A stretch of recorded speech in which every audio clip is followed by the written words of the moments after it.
Abra por favor su Biblia en Mateo capítulo 6, versículo 9 hasta el versículo 15.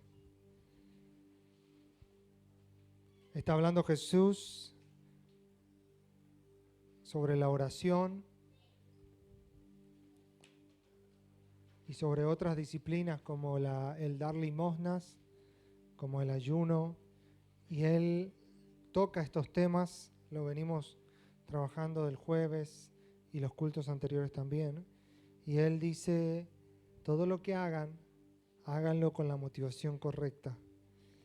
Y Él viene diciendo, cuando ores, no seas como los hipócritas que les gusta orar para ser reconocidos y orar en las plazas, y bueno, Él da una serie de instrucciones. Y en el verso 9, Él dice, vosotros pues oraréis así, dice. Padre nuestro, ahí comienza el famoso Padre Nuestro, que la gran mayoría de ustedes posiblemente lo conozca, lo haya aprendido desde pequeño, lo haya recitado muchas veces. Padre nuestro que estás en los cielos, santificado sea tu nombre, venga tu reino, hágase tu voluntad, como en el cielo, así también en la tierra. El pan nuestro de cada día, dánoslo hoy. Y perdónanos nuestras deudas, como también nosotros perdonamos a nuestros deudores. Y no nos metas en tentación, mas líbranos del mal, porque tuyo es el reino y el poder y la gloria por todos los siglos. Amén. Porque si perdonáis a los hombres sus ofensas, os perdonará también a vosotros vuestro Padre Celestial. Mas si no perdonáis a los hombres sus ofensas, tampoco vuestro Padre os perdonará vuestras ofensas.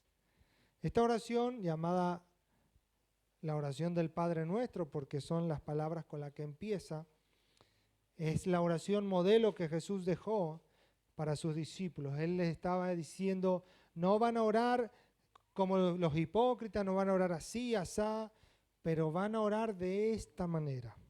Y Jesús para nada tiene la intención de dejarnos un modelo para que sea repetido sin sentido y que se vuelva simples palabras, repitiéndolas como si fuese que hay algo mágico en repetir esas palabras. Lo que Jesús da es un ejemplo, un modelo de cómo un verdadero hijo de Dios debe orar. Y este Padre Nuestro tiene siete partes, por así decirlo, y vamos a intentar verlas muy brevemente, cada una de ellas, para que usted y yo tengamos también en nuestro tiempo de oración recursos y sepamos muchas veces cómo orar. A veces una pregunta constante en el caminar cristiano es, yo no sé orar, o no me sale, o me cuesta. No se haga problema, fue la misma pregunta que los discípulos le dijeron a Jesús. Ellos le dijeron, enséñanos a orar. Es decir, ellos se daban cuenta que la manera en que ellos sabían orar y la manera en la que Jesús oraba eran distintas. Entonces, ellos les fueron sinceros con Jesús y le dijeron, enséñanos a orar.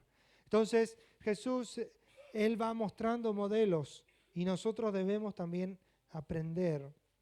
Y esta oración comienza diciendo, Padre nuestro. La primera palabra es Padre y es una palabra para los judíos poco particular de referirse a Dios.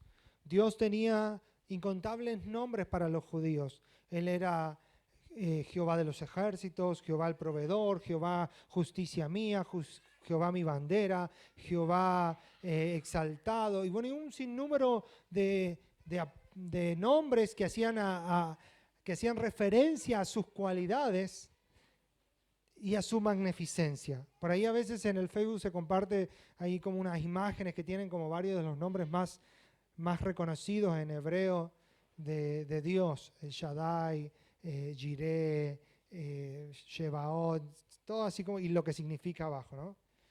Pero era muy poco probable que al referirse a Dios un judío le diga Padre. Jesús usa esa palabra.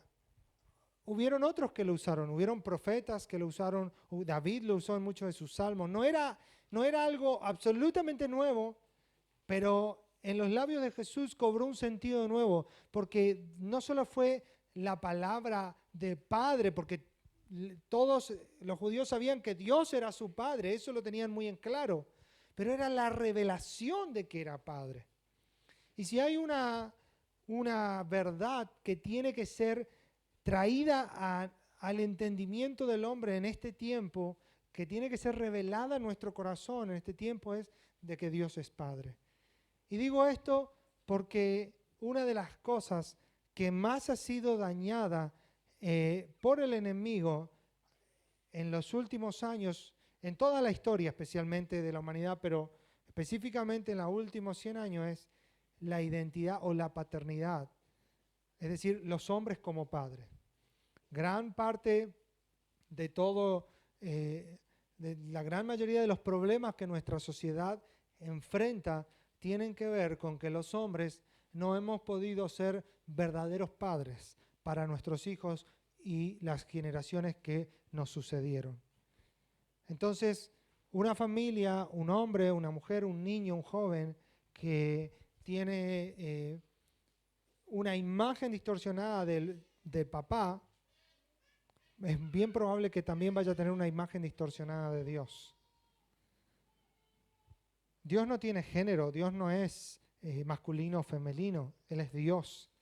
Él es tanto como la mamá que alimenta, como el papá que cuida, Él es Dios. Pero en la mente de la persona, Dios, su primera imagen de Dios que el niño tiene es la imagen que tiene de su papá.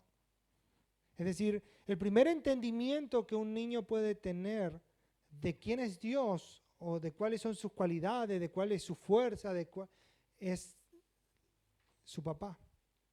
Entonces una pregunta que muchas veces por ahí me han hecho mis hijos es si quién era más fuerte, si yo o Dios. Porque ellos miden, o sea, fuerte, levanta una caja pesada, puede mover una cama, un sillón. Entonces ellos van aprendiendo a...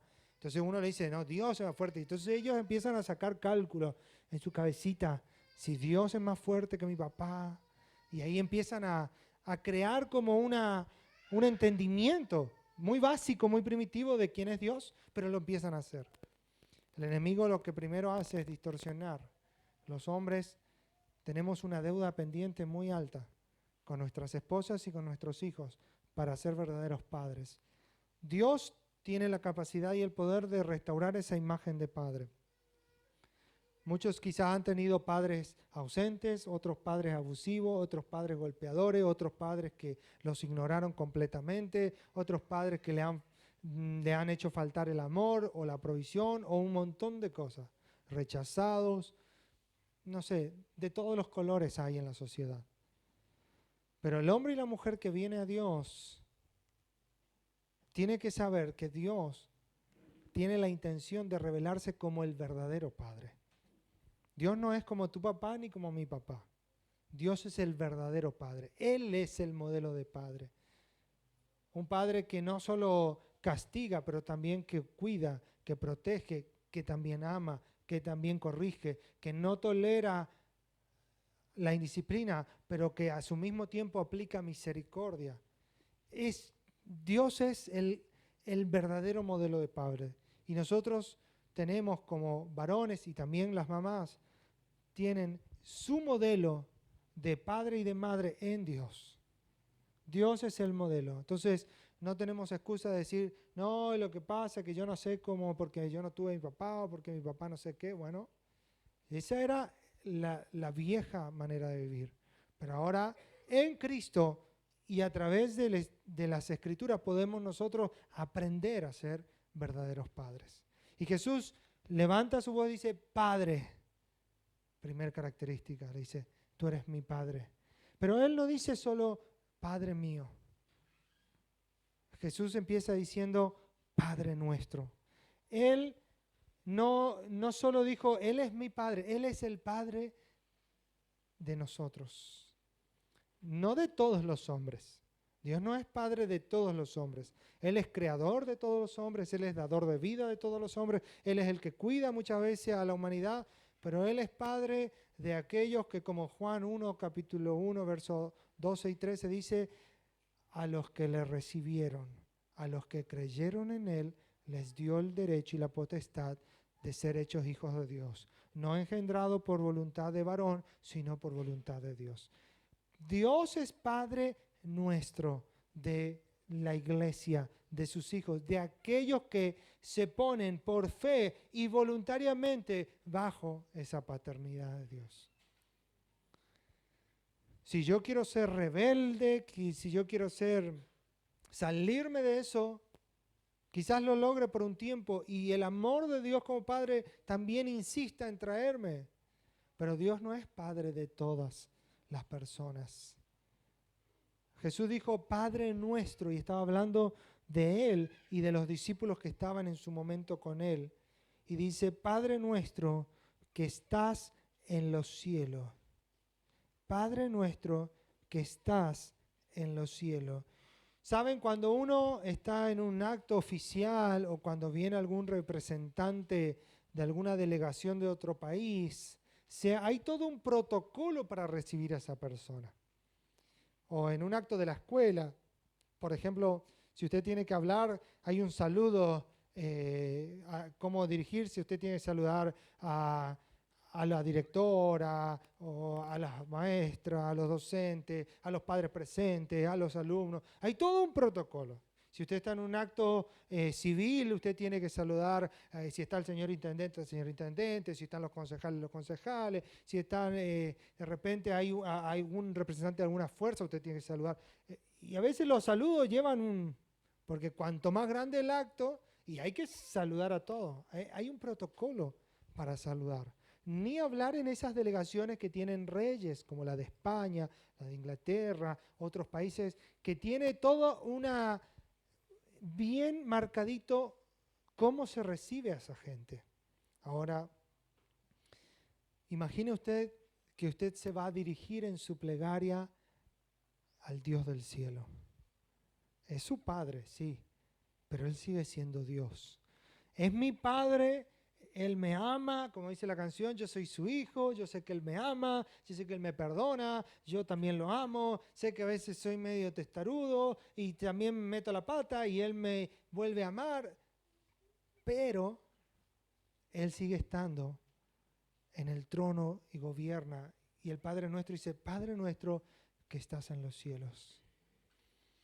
Y es importante esto porque con la misma confianza con la que me puedo acercar a Dios, también tiene que ser la misma medida de reverencia con la que me tengo que acercar. Saben, muchas veces nosotros pecamos de confianzudos con la gente. Supónganse que usted, no sé, le conoce al presidente de la nación. Y el presidente de la nación, si ustedes están de repente comiendo un asado en el quincho de su casa, usted le puede decir, Alberto, ¿te sirve un poquito más gaseosa? Pero si usted está en un acto público, usted no le puede decir, che, Alberto. Tiene que dirigirse a la investidura que la persona lleva.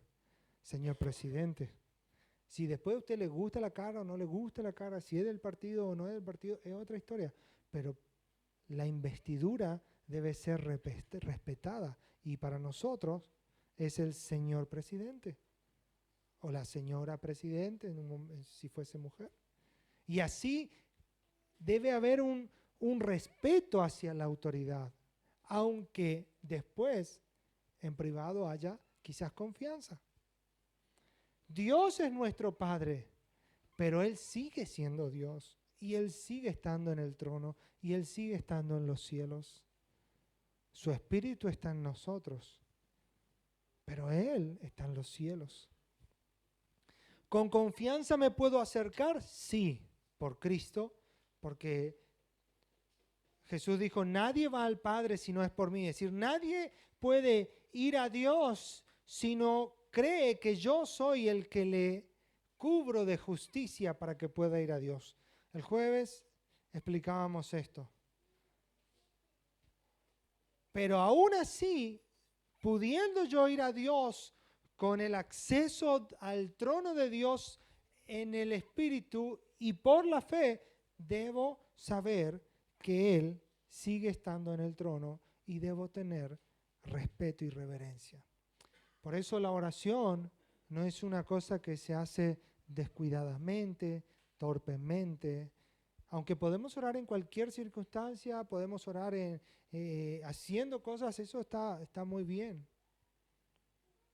Pero la oración debemos hacerlo a conciencia, sabiendo de que nos estamos dirigiendo al Dios que está en los cielos. ¿Tenemos la posibilidad de hablar con Él? Sí, pero Él sigue siendo Dios. Debe haber reverencia. Aún cuando oramos en la iglesia, en las oraciones colectivas, aún cuando se ora en los cultos, al final del culto. Por eso es muy importante que aún los niños respeten esos momentos de oración. Quizás a veces los niños no saben y se aburren de repente, pero desde pequeños tienen que aprender ellos a respetar y a tener reverencia, porque hay una iglesia que está orando. O si usted ve a un hermano que está orando, también cuide ese espacio. Hay veces que hay hermanos que están orando al principio del culto o al final del culto, y hay otros que están como si fuesen en medio de un asado, meta risa y grito. No es para que estemos con la cara seria y todo, pero tenemos que tener esa conciencia de que hay gente que está hablando con Dios. Y yo no quiero ser el que le distraiga, el que interrumpa eso, el que moleste. Imagínense que usted está hablando con una persona de muchísima autoridad y viene alguien a hacer ruido, a molestar, y va a quedar ahí. Entonces mi hermano, cuando está en la iglesia y yo lo veo que está orando, o al final de una reunión, o en una de las oraciones durante la semana, tengo que tener cuidado, quizás yo ya oré todo, quizás me cansé, o quizás, no sé, ya, pero permanezco en una reverencia, porque mi hermano o mi hermana está en un tiempo de comunión con el Padre que es nuestro Padre, pero que está en los cielos. Amén. Y dice, Padre nuestro que estás en los cielos. Y después viene una serie de 3 peticiones. La primera dice, santificado sea tu nombre. La primera petición no tiene que ver con mi necesidad. No tiene que ver con lo que yo estoy buscando, necesito. La primera petición tiene que ver con santificar el nombre de Dios. Santificar significa ser separado, ser apartado de algo para una función específica. ¿Qué es lo que pedimos nosotros? Que el nombre de Dios sea tratado y sea reconocido de manera diferente entre todos los demás nombres de dioses o ídolos terrenales que puedan existir. Es decir, yo en mi oración debo decir, Señor, tu nombre es diferente del nombre de los demás. Tu nombre es santo, tu nombre es poderoso. Tú eres el que gobiernas, tú eres el que tiene toda la autoridad. Señor, tu nombre manifiesta tu identidad y tú eres diferente. No hay otro que te iguale a ti. Santificar el nombre de Dios es nuestra verdadera adoración, pero no solo se limita a nuestro momento de oración en el día, sino que también eso se manifiesta en nuestra manera de vivir. Como Pablo dice en 2 Corintios capítulo 3, versículos 2 y 3, él dice, nuestras cartas son ustedes, escritas en nuestros corazones, conocidas y leídas por todos los hombres, siendo manifiesto que son cartas de Cristo expedidas para nosotros, escritas no con tinta, sino con el Espíritu del Dios vivo, no en tablas de piedra, sino en tablas de carne del corazón. Sabe que tu vida y mi vida es una carta que otros pueden leer. Mucha gente, el único mensaje del Evangelio en su vida que van a escuchar, muchas veces va a ser tu vida, tu testimonio, no necesariamente tus palabras, sino nuestras conductas, inclusive muchas veces nuestras reacciones. Por eso es tan importante, tan clave que vayamos rindiendo cada palabra, cada reacción, cada pensamiento, cada actitud. Todo lo que somos fuera de la iglesia tiene que ir a la cruz a morir para hacer una carta que se pueda leer bien. ¿Saben? La carta, el mensaje del Evangelio que va a convertir la vida de nuestros hijos no son los muchos sermones que ellos escuchen acá, no son los muchos cultos de jóvenes que vengan, son la vida de papá y mamá viviendo el Evangelio. Papá y mamá somos los evangelistas de nuestros hijos. Podemos nosotros, no sé, traerle a todos los cultos, desde que nacen hasta, no sé, hasta cuando podamos. Quizás podemos, no sé, comprarle la camiseta que diga Jesús. Pero si ellos no ven en nuestra vida la vida de Jesús, esos niños, esos jóvenes que se criaron viéndonos cómo somos en la intimidad, cuando lleguen a la adolescencia no van a querer saber nada del Evangelio. ¿Cuántos niños son en la escuelita bíblica? ¿Dónde están las maestras? ¿Cuántos niños son más o menos? ¿Dónde está Noelia? ¿Cuántos son? En total, más o menos. 35 chicos, 35, depende, algunos más. Ok. ¿Cuántos somos en el grupo de jóvenes en la reunión de ayer? 7, 8. Ok. Estos niños, dentro de 5, 6, 7 años, van a estar en el grupo de jóvenes. El deseo de mi corazón es que los 35 niños que hoy están en la escuela bíblica estén en el grupo de jóvenes. Pero ¿por qué no pasan esas cosas, esas estadísticas en la iglesia? ¿Saben? Muchos años con Romy trabajamos en los grupos de jóvenes y hemos visto esta misma tendencia. Grupos de niños de 30, 40, 50, grupos de jóvenes 10, 15. La iglesia tiene la culpa de que no hace vóley y actividad y canciones copadas. No. No era la iglesia la gran mayoría de las veces. Los padres boicotearon la vida de Cristo en sus propios hijos, dando un mal testimonio de la vida cristiana, siendo cristianos mediocres. Porque aquí en la iglesia cantaban, pero en la casa criticaban. Acá en la iglesia decían amén, pero en la casa le daban al chisme, sacaban el cuero a uno, se juntaban con el otro, todo enfrente de los hijos, no enfrente de los pastores, no enfrente de los músicos, enfrente de los hijos. Cuando esos niños crecieron, leyeron una carta que era la vida de papá y mamá y no les gustó el Evangelio. ¿Saben lo que muchas veces me dicen y me han dicho muchos jóvenes a lo largo del trabajo que hemos hecho con ellos? No específicamente acá, digo, o sea, de muchos años en otras congregaciones también. No, ¿para qué si en mi casa estoy igual?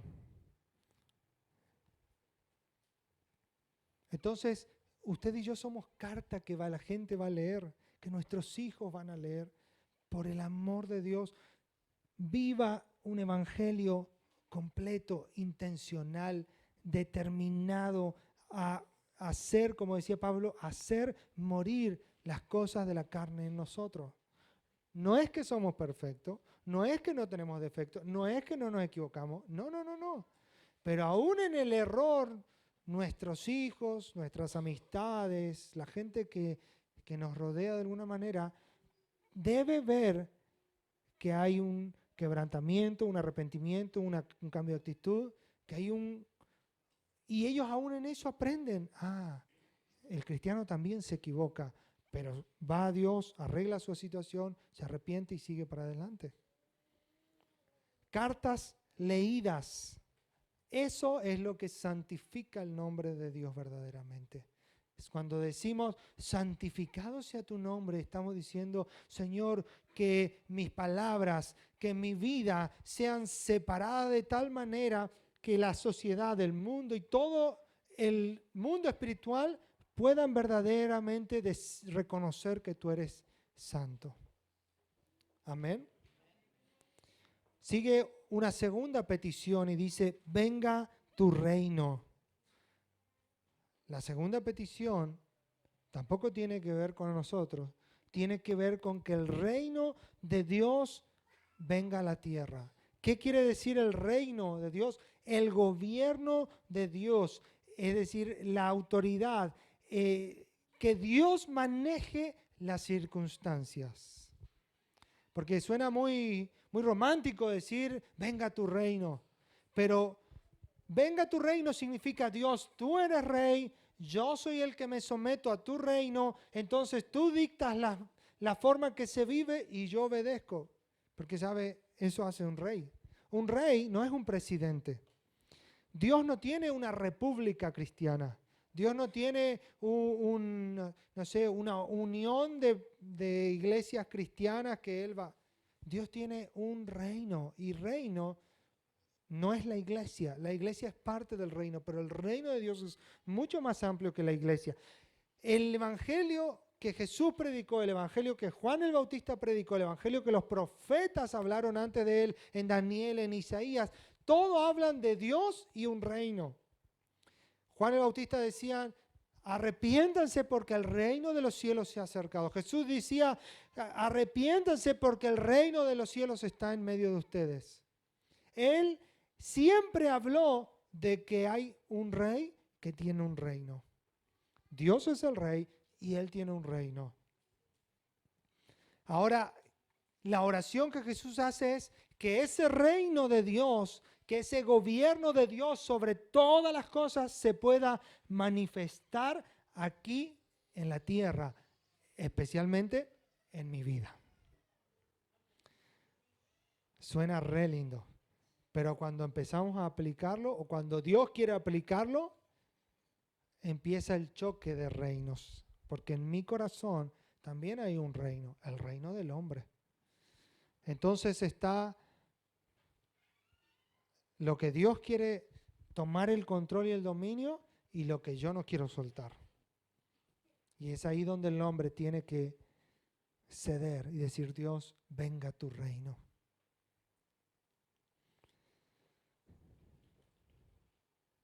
La tercera petición que hace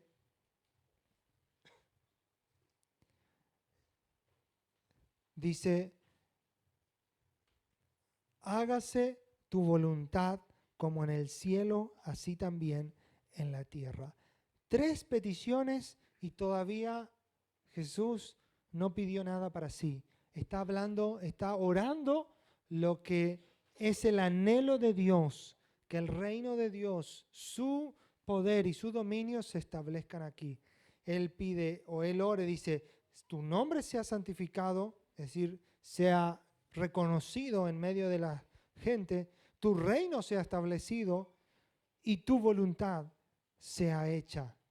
Porque, ¿sabe? En el cielo se hace la voluntad de Dios.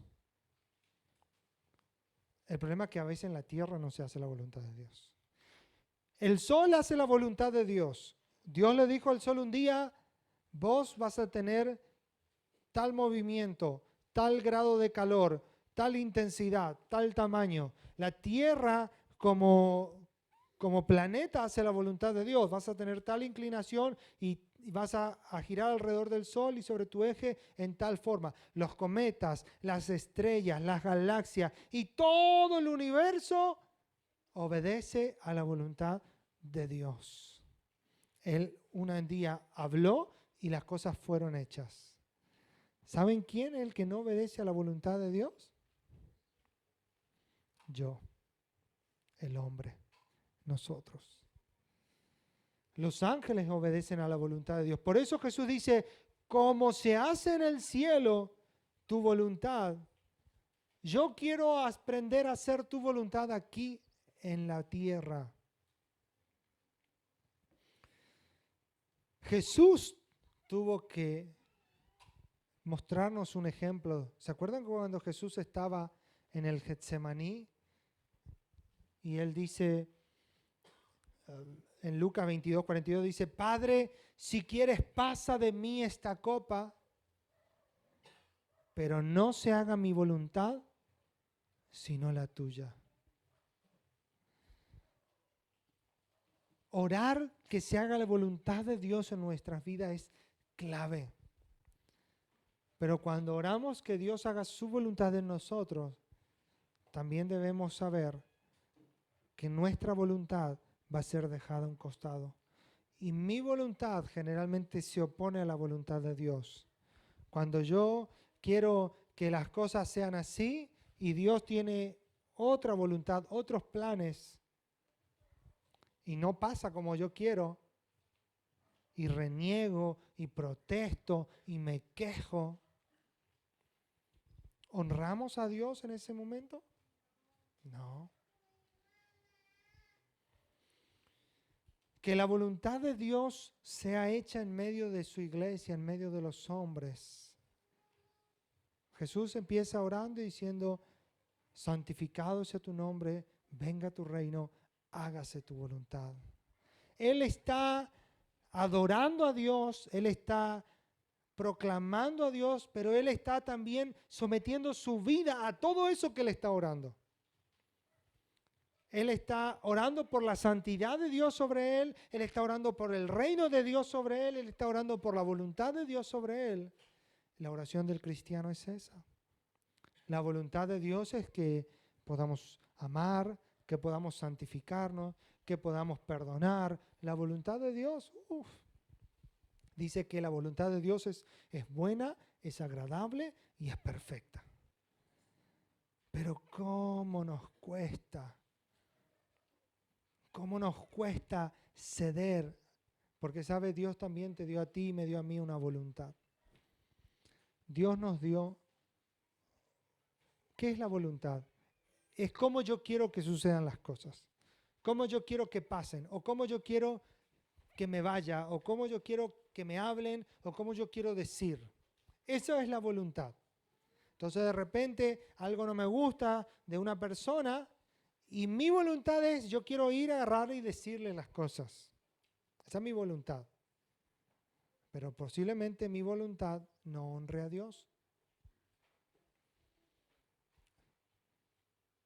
Porque lo diré con enojo, lo diré con ira, lo diré con un arrebato.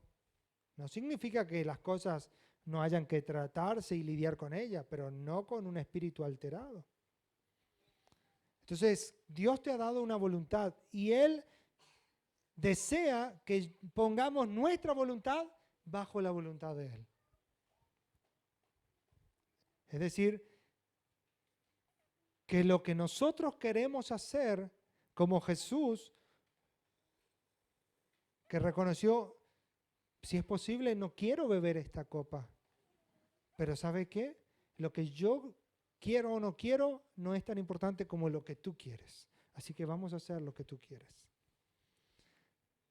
Eso lleva a un cristiano a humillarse, a caminar en humildad, a decir, Señor, haz tu voluntad en mí.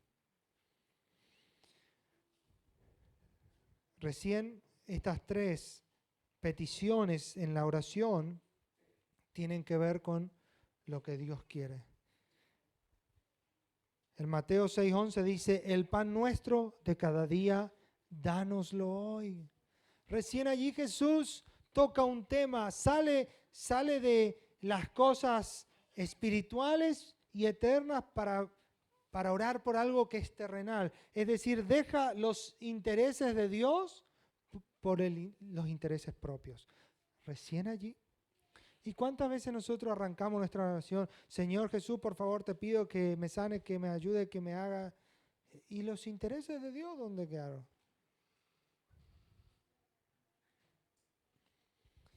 Danos el pan de cada día, o el pan nuestro de cada día, dánoslo hoy. Jesús dice el pan y dice de cada día y dice danos hoy. Jesús no pide por el pan de todo el mes. Jesús no pide por el pan de la semana ni el de mañana. Jesús pide por el pan de hoy. Jesús habla de una dependencia diaria, cotidiana de Dios para nuestra provisión. ¿Sabe? Gran parte de la ansiedad y el estrés que vivimos tiene que ver con las preocupaciones del mañana. O sea, la ansiedad y el estrés tiene que ver con que hoy estoy preocupado por lo de mañana. Y gran parte de mis preocupaciones del mañana, en realidad, nunca van a hacerse, los temores nunca se van a efectivizar. Hay un estudio, no me acuerdo si era algo así como 80, 90%, de que todo lo que me preocupa del futuro, cuando llegue el futuro no habrá pasado o se habrá solucionado solo.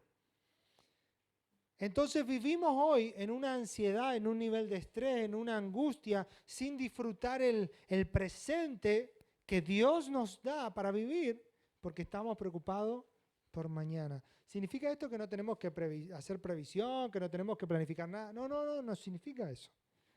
No significa que usted nos diga, bueno, esta semana tengo que ir al banco, o tengo que comprar tal cosa. Si usted está, no sé, construyendo como se está construyendo acá o lo que sea, bueno, esta semana no significa, me levanto a ver qué voy a hacer hoy. No es eso. O que usted no planifique, no sé, su jubilación, su retiro. No significa eso. Acuérdese, no perdamos de enfoque que Jesús está hablando de la actitud del corazón. Usted puede no planificar nada de su semana y así todo estar re ansioso y estar re preocupado. Puede no planificar nada para su jubilación y su futuro y igual puede estar re ansioso y preocupado. Tiene que ver con dónde está nuestro corazón guardado, dónde está la confianza. Y Jesús dice, el pan danos hoy. Hace alusión al maná que los israelitas recogían en el desierto cuando salieron de Egipto. 40 años cayó sobre ellos, sobre el campamento, como una pequeña capita de los cereales, como esos cereales.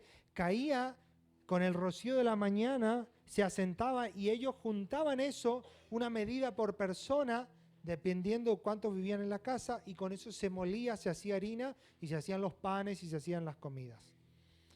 Pero ¿qué pasaba? Si hoy querías juntar mucho para mañana no tener que levantarte temprano y salir a juntar, lo quedaba agusanado el otro día, excepto si era el día de descanso.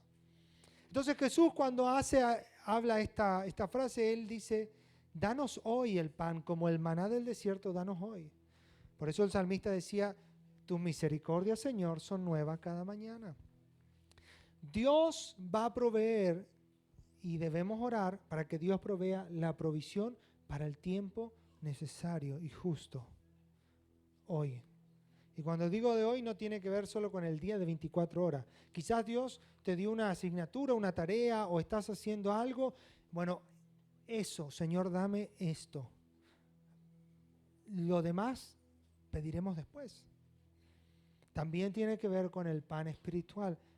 Cada día debe el hombre y la mujer de Dios buscar delante de Dios, hoy vuelve a darme pan para comer. Pan de la palabra, el pan de tu presencia, el pan de la compañía, el pan de la amistad de los hermanos que nos bendicen, la provisión.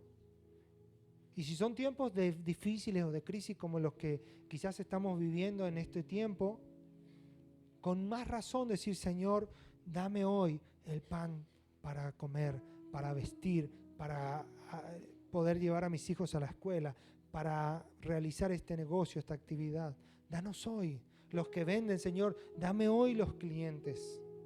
No te pido por los de mañana, te pido por los de hoy. Dame hoy los clientes. Danos hoy el pan nuestro de cada día. Fue la oración de Jesús.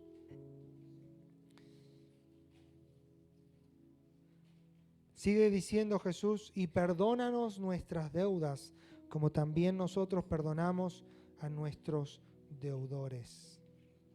Esa palabra deuda, una palabra griega que se llama ofeilema, que hace la alusión a una persona que está endeudada, pero también hace alusión a la palabra pecado, porque para el pensamiento judío el pecado era una deuda moral y espiritual que tenía el hombre con Dios. Entonces Jesús dice, perdónanos nuestras deudas. Otras traducciones dice, perdónanos nuestras ofensas o perdona nuestros pecados.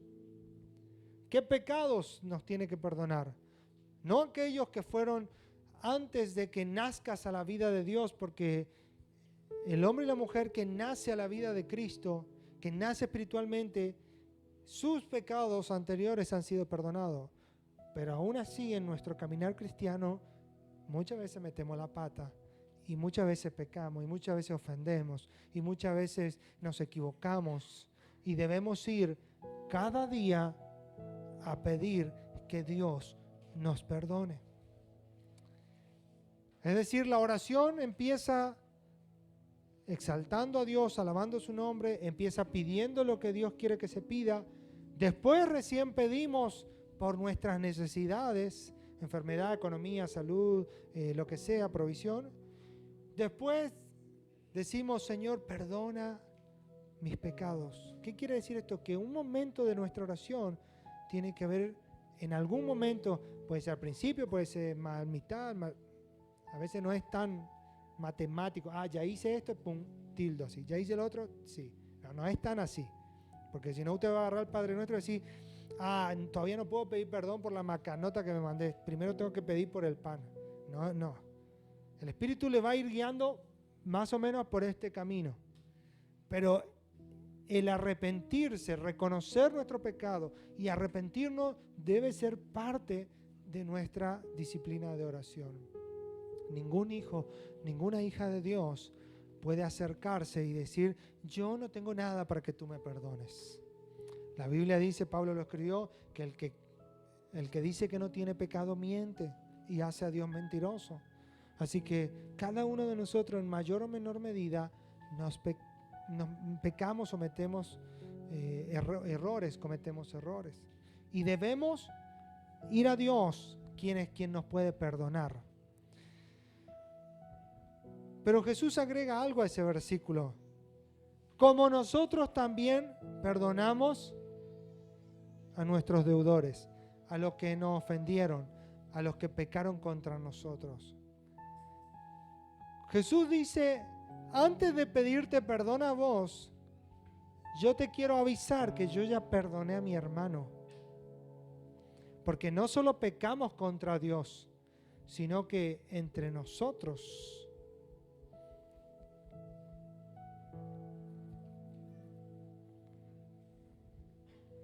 ¿nunca lastimó a un hermano? ¿Nunca pecó contra un hermano? Yo sí. Algunos más sinceros. Después todos los otros que no fueron sinceros. ¿Alguna vez alguien le ofendió? Ese rápido levantaron la mano. ¿Ya le perdonó? ¿No se acuerda más de qué era la ofensa? Cuando usted se acuerda de la ofensa, ¿no le trae ni un cosquilleo acá? ¿Le perdonó de verdad? ¿Sabe? Perdonar no es un sentimiento, ahora siento de amar.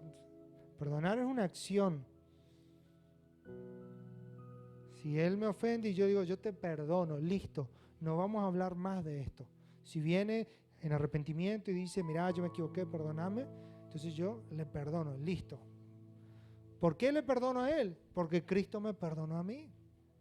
Hay una parábola de los talentos en Mateo 18, del versículo 23 al 35, usted lo lea después. Dice que un hombre debía al rey 10,000 talentos. 10,000 talentos era, para que usted tenga una idea,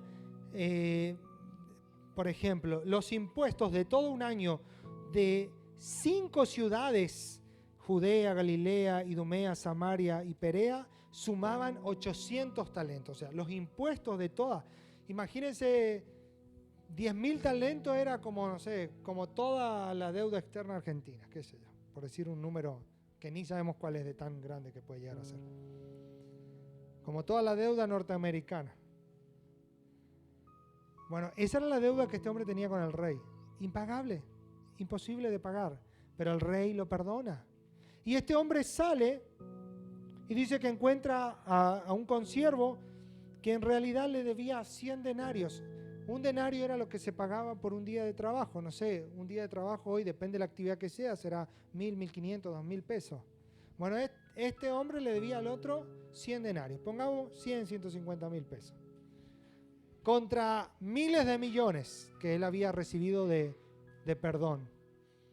Y resulta que no quiso perdonar a su compañero esta pequeña deuda de 150.000, 200.000 pesos, y lo denuncia y lo mete en la cárcel, y los consiervos ven esta actitud y lo denuncian frente al rey. Léalo, es una parábola súper interesante. La deuda que Cristo te ha perdonado a ti, me ha perdonado a mí, es impagable. ¿Sabe por qué? Porque tú y yo estábamos muertos y Él nos dio vida. Dice la Escritura que estábamos muertos en delitos y pecados y Él nos dio vida junto con Cristo. ¿Cómo se puede dar vida a un muerto? ¿Alguien resucitó a un muerto alguna vez? ¿Alguien vio resucitar a algún muerto alguna vez? ¿Hay alguna pastilla, alguna medicina, alguna inyección? Si hay algo que no se puede hacer es resucitar un muerto, a menos que Dios lo haga sobrenaturalmente. Entonces, la deuda que yo tenía con Él era de que yo ya estaba muerto y Él me dio vida y me perdonó lo imperdonable. Y de repente un hermano me habla mal, un hermano me critica, un hermano, no sé, habla algo, dice, hace, me debe, y yo me ofendo. Y no le quiero hablar mal, no le quiero hablar más, y no le quiero perdonar. Y aunque si el hermano viene y me dice, perdóname, yo me equivoqué, y sí, está todo bien, y nos abrazamos, unas lágrimas, pero en el corazón muchas veces queda, si uno rasca así un poquito nomás la cascarita, todavía está la ofensa guardadita. Eso se aplica para hermanos, para esposos, padres e hijos. ¿Sabe? Cuando yo no perdono a mi hermano, corro el riesgo de que el Padre que está en los cielos deje de escuchar mi oración cuando yo le pido perdón a Él. No es una cosa para tomarla a la ligera. Es más, Jesús amplía este pedacito del Padre Nuestro, lo amplía en el verso 14 y 15. Dice, si perdonas a los hombres sus ofensas, les perdonarán también a ustedes vuestro Padre Celestial. Pero si no perdonan a los hombres sus ofensas, tampoco vuestro Padre les perdonará a ustedes. De todo lo que podría Él ampliar del Padre Nuestro, Él amplía esto porque es clave. Habría muchísimo para decir, pero no lo vamos a tocar ahora. Pero cuando está orando, diga, Señor, perdóname. E inmediatamente haga un recuento, Señor, perdono a fulano, perdono al mengano. Pero no cada vez que usted se arrodilla vuelva a perdonar al mismo. Pues significa que no perdona nada. Pues si no, está toda la semana perdonándole. Perdone de verdad y olvídese. ¿Sabe? Muchas veces cuando hay que restaurar un vínculo, una relación que fue roto y que se perdonaron, aún hágale, no sé, un agasajo, un regalo, una cena a esa persona. Llámele, si alguien le lastimó, yo te perdono, vení a casa, toma un mate, no sé, comer algo, yo te voy a bendecir. Yo no solo voy a perdonarte en mi corazón, te voy a perdonar en mis actitudes, te voy a perdonar en mis acciones. Si es entre los esposos, con mucha más razón, te voy a perdonar de acción, de hecho. No solo con palabras y así nomás, te voy a perdonar de verdad. Y quiero que sepas que te estoy perdonando y te voy a bendecir y te voy a obsequiar esto o obsequiar lo otro. Entonces usted disciplina su corazón en perdonar y en amar. Y va a romper lo que el enemigo quiere hacer cuando no hay perdón o cuando hay falta de perdón. Clave, perdona nuestras deudas como nosotros perdonamos a nuestros deudores. Sigue diciendo Jesús, y no nos metas en tentación. Algunos malinterpretan esto como diciendo que Dios nos mete en la tentación. El libro de Santiago aclara y dice que nosotros somos tentados de lo que hay en nuestro corazón. La tentación o la prueba son herramientas que Dios tiene para probar a sus hijos, para que la fe de cada uno de nosotros pueda crecer. Entonces Jesús dice, otra versión dice, no me dejes caer en la tentación. O sea, cuando venga el momento de prueba, de lucha o de tentación, que yo no ceda, sino que yo pueda aprenderme más de ti. Esa fue la oración que Jesús dijo por Pedro, cuando le dice, el enemigo, Satanás ha pedido para zarandearles a ustedes, pero yo rogué a ti para que tu fe no falte. Es decir, Satanás te va a tentar. Yo rogué para que no falte tu fe. Y vaya que le tentó. Unas horas más tarde él le estaba negando a Jesús 3 veces. Pero la fe de Pedro fue restaurada y él se arrepintió y fue restaurado. Y Jesús termina diciendo, mas líbranos del mal. Eso tiene que ver con que nosotros entendemos que en el mundo que vivimos hay muchísima maldad. Y debemos orar para que Dios nos libre a nosotros, nuestra familia, nuestros hijos, del mal, de las estrategias que Satanás hace para destruir las vidas. La propia, la de la familia, la de los hermanos. Hay que orar, Señor, guarda. Una oración que siempre hacemos aquí en los tiempos de oración.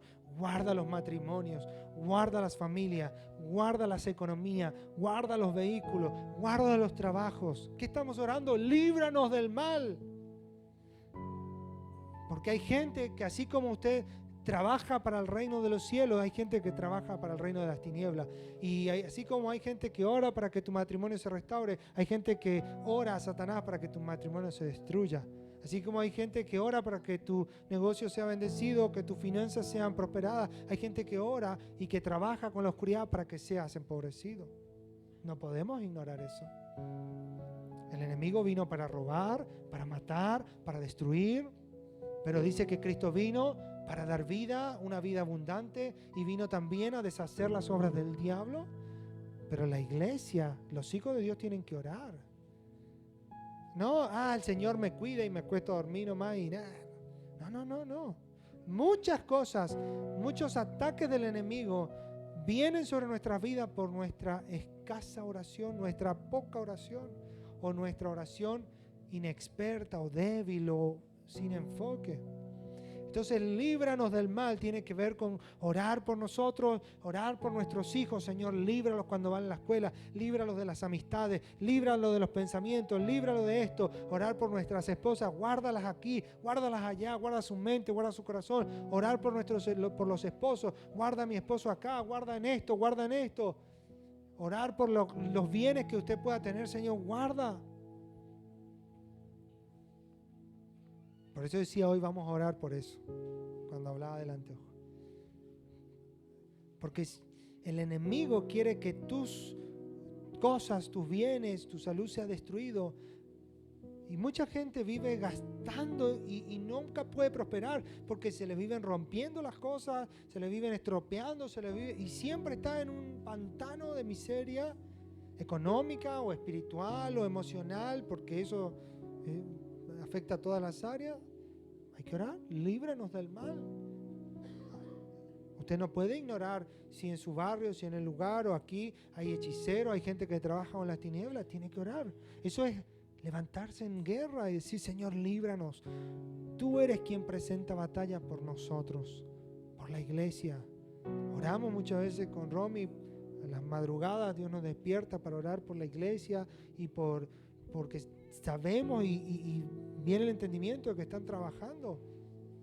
Y hay que orar y clamar, y no somos nosotros, hay mucha otra gente que me dice, estuve orando la noche, Dios me despertó. Gloria a Dios.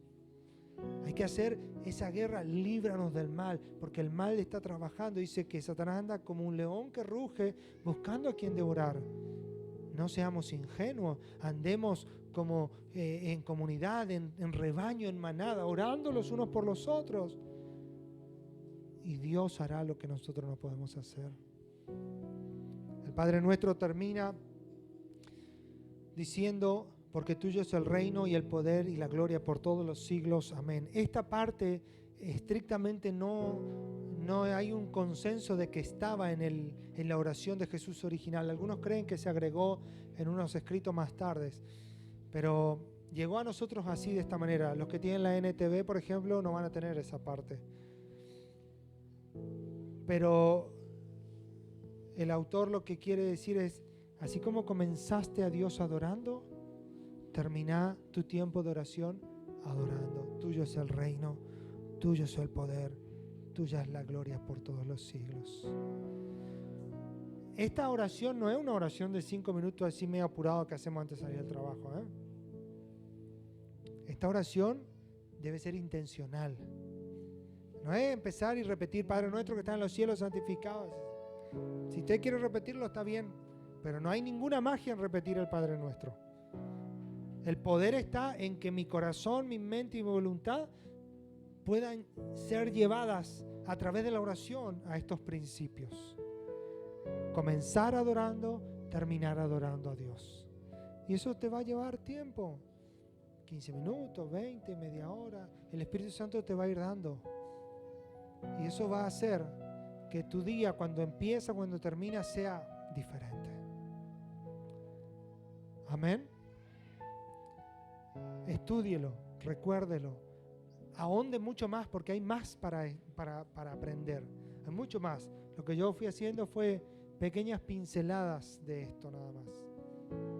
Pero tómese el tiempo y decir, Señor, enséñame a orar en una forma que verdaderamente te agrade a ti. Amén. ¿Podemos orar? Terminar orando y dando gracias a Dios. Señor, yo te doy gracias por este precioso domingo, este tiempo que hemos tenido. Gracias, Señor, porque tú has sido bueno con nosotros. Tu voluntad es perfecta, es agradable, es buena. Señor, haz tu voluntad en nuestras vidas. Cumple tus propósitos. Tuyo es, Señor, el reino. A ti te pertenece el dominio, la gloria, la honra, la alabanza, el poder. A ti te pertenece toda la autoridad, todo el gobierno es tuyo. Todo es tuyo. Señor, tú eres soberano. Tú eres sublime. Señor, mi alma clama que, Señor, tu voluntad sea hecha en la tierra. Que tu reino venga sobre nosotros. Que tu presencia habite en medio nuestro. Enséñanos a orar. Enséñanos, revélanos el Padre Nuestro. No solo a nuestra mente, porque muchas veces está en mi mente, pero no está en mi corazón. Revélanos esta oración al corazón. Revélanos esta oración al espíritu, al alma. Revélanos, Señor, esta oración en una manera, Señor, que tú seas honrado, que tú seas, Señor, glorificado, que tu nombre sea santificado, Señor. Hazlo una vez más, Señor. Hazlo una vez más. Señor, bendice a mis hermanos.